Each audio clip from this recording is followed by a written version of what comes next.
অভাবের সংসারে নবাবের মতো বড় হয়েছি, কথাটা বুক ফুলিয়ে আমিও বলতে পারতাম। যদি বাবার মনে কষ্ট দিয়ে বাবাকে আঘাত করে কথা বলে শৈশবের সকল ইচ্ছেগুলো পূরণ করে নিতাম। হ্যাঁ, আমি অভাবের সংসারে অভাব দেখে বড় হয়েছি। আমার বাবা ছিলেন মধ্যবিত্ত, তাই নবাবের মতো বড় হতে পারেনি।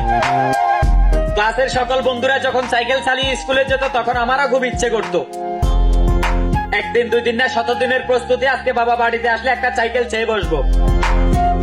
কিন্তু সারাদিন মাঠে কাজ করে ক্লান্তি ভরা দেহ নিয়ে সন্ধ্যেবেলা যখন বাবা বাড়িতে ফিরতো, বাবার মুখের দিকে তাকিয়ে নিজের সকল ইচ্ছেগুলোকে মাটি দিয়ে দিতাম।